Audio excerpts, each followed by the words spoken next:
avec le hiéromoine Irénée Gribov. Nous commençons avec l'origine historique. Tous les catholiques et tous les protestants se réclament de la Bible et surtout de l'enseignement de Jésus. Les protestants comme les catholiques croient que Jésus est mort et qu'il est ressuscité et que Dieu est à la fois Père, Fils et Esprit Saint et que Jésus a fondé une église unique. Bref, ce sont des chrétiens.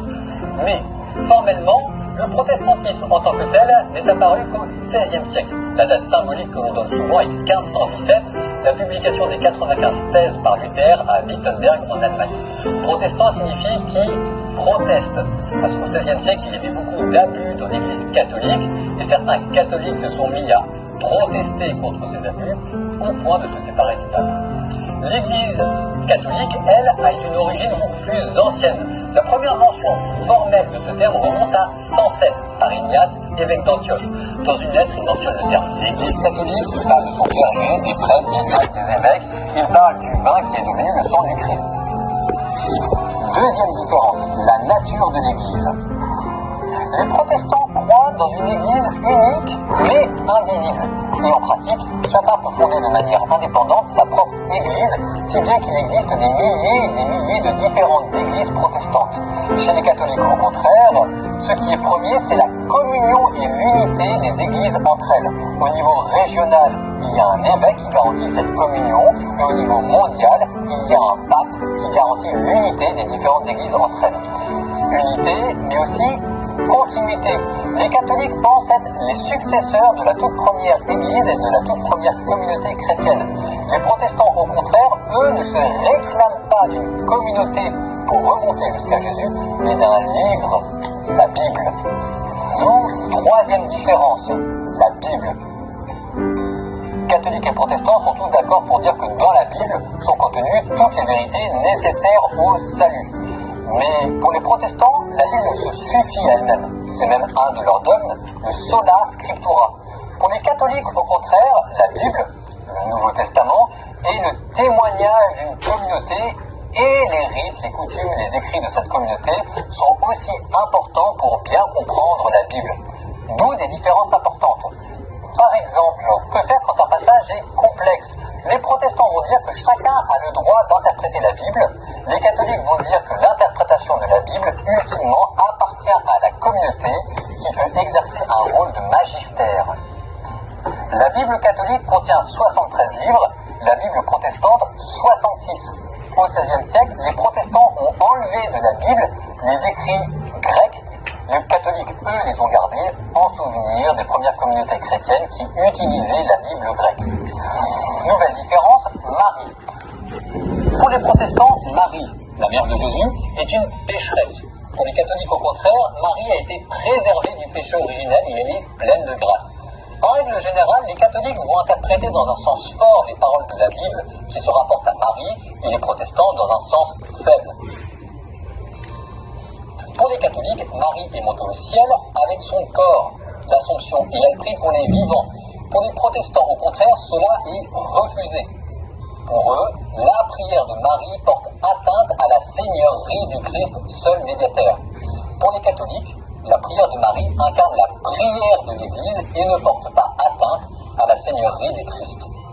Autre différence, le pape. Les catholiques ont un pape. Le pape qui est au sommet de la hiérarchie.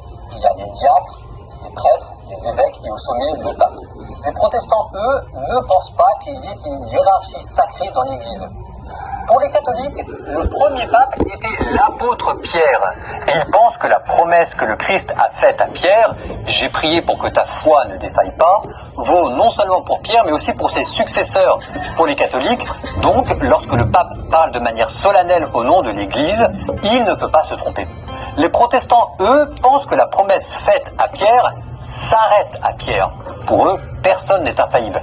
Même une église pourrait de bonne foi se tromper. Pour les catholiques, au contraire, l'église que le pape représente ne peut se tromper dans son ensemble. Sixième différence, les prêtres. Pour rappel, un prêtre, c'est quelqu'un qui offre des sacrifices. Ce sera important pour comprendre. Chez les protestants, tous les chrétiens sont prêtres.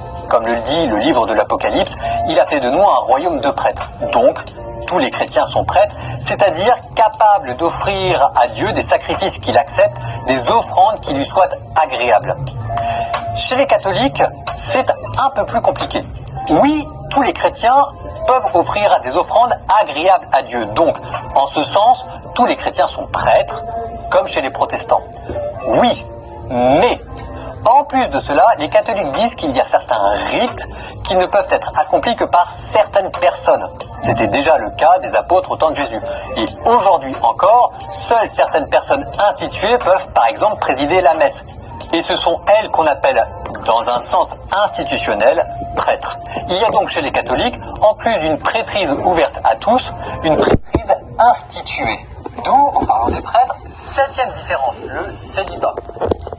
Chez les protestants, ne pas se marier est possible, mais c'est un choix personnel et privé sur lequel on peut revenir. Luther, par exemple, était moine et puis il s'est marié. Chez les catholiques, le célibat consacré est possible, mais il peut être, si on le choisit, un choix personnel public. Il devient alors définitif et la personne devient ce qu'on appelle un consacré. Il y a les religieuses, les moines, les vierges consacrées, et ça va être parmi ces personnes consacrées masculines que vont être recrutés les prêtres qui célèbrent les sacrements.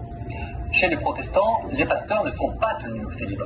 Chez les catholiques romains, c'est une condition, même s'il existe des exceptions comme par exemple les prêtres catholiques maronites. Nouvelle différence, ce qui se passe après la mort. Pour les catholiques comme pour les protestants, après la mort, c'est soit le paradis, soit l'enfer. Mais imaginez le cas de quelqu'un qui meurt profondément chrétien, en état de grâce, mais dont l'âme porte encore le souvenir de certaines fautes passées après le baptême, comme par exemple dire du mal de son prochain. Péché véniel, mais quand même. Eh bien les catholiques disent que Dieu peut lui octroyer la grâce d'aller au paradis